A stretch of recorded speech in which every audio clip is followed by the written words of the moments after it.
For the longest time, I thought that what I needed was clarity. That if I just took a little bit longer to do some research, to maybe sit and reflect, or to better understand my vision or the options or the different paths that I could take, then I would feel ready and I would be able to move forward. But what I've realized, especially in the last few days in the current season that I'm in, is I'm not actually looking for clarity. What I'm looking for is certainty. Hi, I'm Sonia, and if you haven't been here before, I am actively learning to act before I'm ready and to stay at least a little bit longer when things get uncomfortable. And if you're on this journey too, welcome. So, this was an interesting topic for me to talk about today because it's actually, like I said, something that's coming up for me actively in my day to day life, especially over the last few weeks, both in the smaller decisions I need to make and some of the larger decisions, and across every area in my personal life, in relationships, in my career. And something I'll often kind of say is, I just need a bit more clarity. And I know I've said that when I think about the next steps I want to take in terms of growing as a professional and in the direction in the business area that I want. But what's become painfully clear for me is I'm not actually looking for more clarity. I'm actually quite clear on what I want, what I don't want, and what direction that I want to move into. What I'm actually looking for is certainty. I want to know that the time and effort that I put in is going to pay off. I want to know that the risks I take are going to be worth it. I want to know that I'm making the right decision. I want to know that I'm going to get the outcome that I am looking for. I also want to know or try to minimize any discomfort, any mistakes, or feeling like I've done something wrong. Does that sound familiar?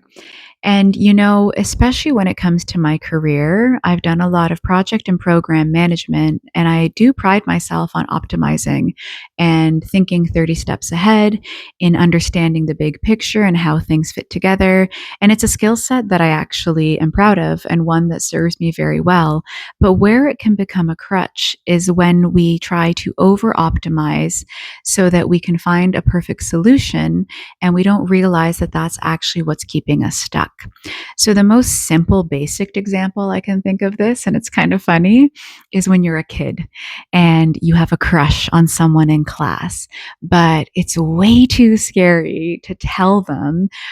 So, you try to find sneaky ways of finding out if they like you too, whether it's, kind of teasing them, spending a bit more time with them, maybe asking your friends or their mutual friends, trying to find excuses to spend more time together, or like sending a little note in class. Because if we have any inclination that they like us back, that makes it all so much less scary. Quite honestly, I feel like this is also something that happens when we're older too, right? We look for ways we can get answers or buy down the risk. Because moving forward without answers or not knowing the risk is really scary. And as humans, we don't really love being uncomfortable or doing new things. Even like, I'm someone that says I love to grow and I love to change, and I genuinely do. But when it comes time to taking actions that are completely new or very far outside of my comfort zone, I will freeze and I'll start to look for certainty. A small example this week was I had a flight itinerary change. My entire trip needed to be rebooked, and I had spent a few days avoiding making the one phone call I needed to understand the true impact of what happened. And I didn't want to make the phone call because I didn't want my whole trip to be blown up and to have to replan something that I spent a lot of time planning and researching and trying to make sure I did right. So there was two pieces: admitting that maybe I didn't do everything right, which isn't 100% true, but that's what I felt. And then actually having to kind of take the steps again. But the steps feel scarier this time because one path already didn't work out. So it's kind of scarier sometimes to go down the next path. But it's funny because the only thing that actually helped me move forward and make decisions and feel better was taking the first step of making the call. And I actually did not get the outcome that I wanted to. I got the outcome I didn't want. But I honestly felt like 99% better because I had an answer and I had a direction and I knew what I had to do next.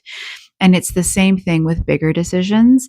You know, you might be someone that wants to launch their own business, launch a new venture. Maybe you want to start creating content. Maybe you want to go for a promotion or a new career path.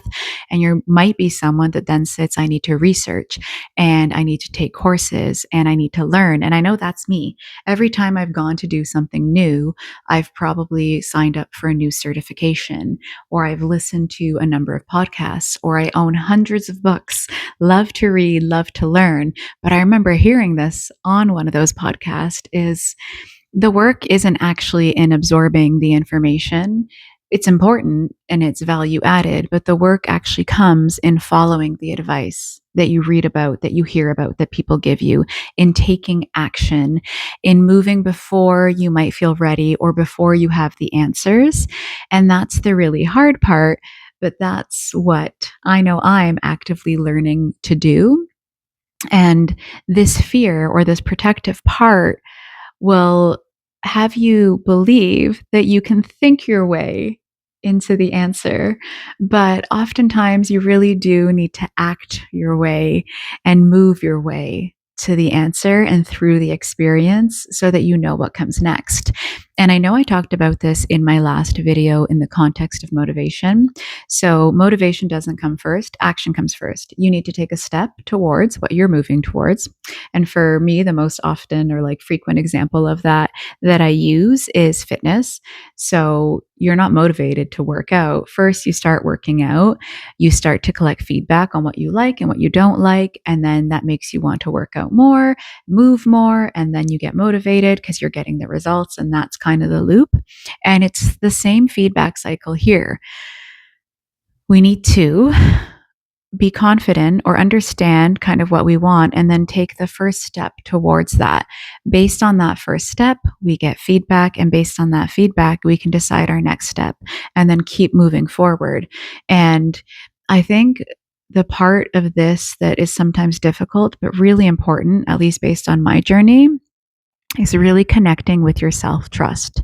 And at different tiers, because there's the trust in yourself that you know what you want and that it's possible.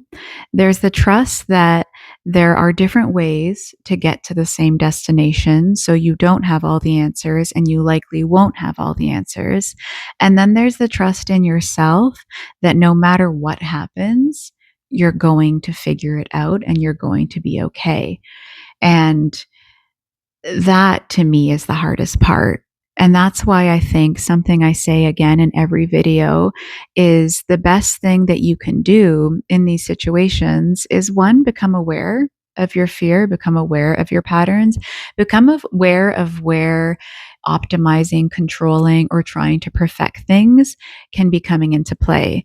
Because sometimes we'll say we're waiting or we're pausing or we're thinking, but what we're actually doing is avoiding because we're scared and we don't feel like we have enough information to take the next step.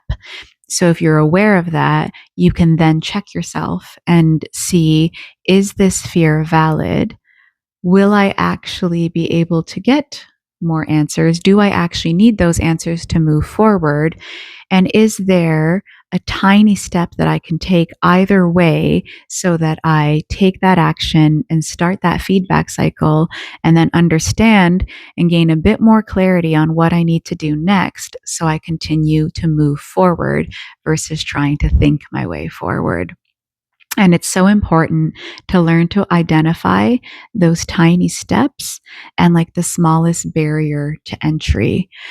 And, you know, I also read something the other day.